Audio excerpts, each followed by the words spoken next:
Қазақстан мен Ресейдің өңіраралық 15-ші ынтымақтастық форумының екінші күнде журналистер қауымы қос елдің басшысы қатысатын алқалы отырыста тағатсыздана арнайы медиа қалашықта өтті. Мұнда 4-ші билік өкілдерінің жұмысына барлық жағдай жасалды. Айта кету керек, Қазақстан мен Ресейден форумды жария етуге 200-ден астам түрлі бақ өкілдері келді. Петропавлда қызметтік бабымен жүрген ресейлік әріптестеріміз қаланы халықаралық шараға дайын болуын жоғары бағалап отыр. Уровень организации. Петропавл форумға тыңғылықты әзірленді.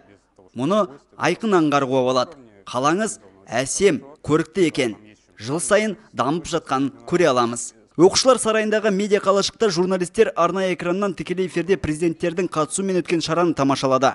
Пленарлы отырыста алдымен Нұрсұлтан Назарбаев сөз алды. Ұлт көшбасшысы дәстүрлі форумдар кезінде екі елдің әріптестігі нәтижесінде 200-ден астам келісім шарт жасалғанын айтты.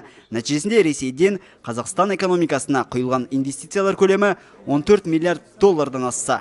Қазақстаннан Ресейге бұл сома 4 миллиард долларды құрады. Нұрсұлтан Назарбаев 2030 жылға дейінгі туризмді дамыту бағдарламасының жүзеге асып отырғанын тілге тиек етті. Ожидаем увеличения потока туристов в Казахстан до 13 миллионов. 5 жылдық бағдарламаның арқасында Қазақстанға 13 миллион турист келеді деп күтілуде. Сондай-ақ бағдарламаның арқасында жұмыспен 6 мың азамат қамтылады.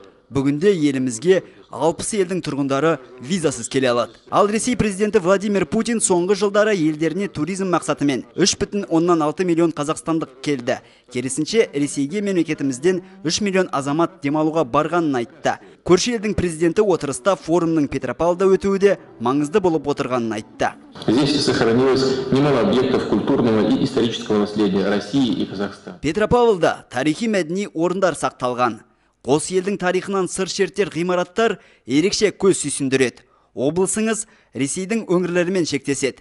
Туристік көпір іспеттестеуге болады. Облысымыз елде өсірілетін дәнді дақылдардың 1/3 бөлігін, майлы дақылдардың 40%-ын өндіреді. Өңірде экотуризмге ерекше назар бөлінеді. Биылдан бастап облыста кемпинг және автокараванинг бағытында жұмыстар жүргізілуде.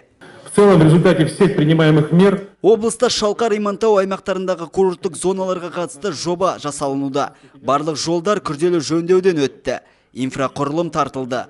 Бұл форум аясында шекаралық аймақтарда шекара бақылауы жеңілдетілсе, қос туристік сала үшін септігі тиеді деп ойлаймын. Медиа қалашықта бұл күні барлық ақпарат уақытылы әрі қажетті форматтарда тыңдармандар мен көрермендерге жол тартты. Айта кету керек, форум аясында 30 келісім шартқа қол қойылды. Келесі халықаралық шара Омбы қаласында жоспарланған.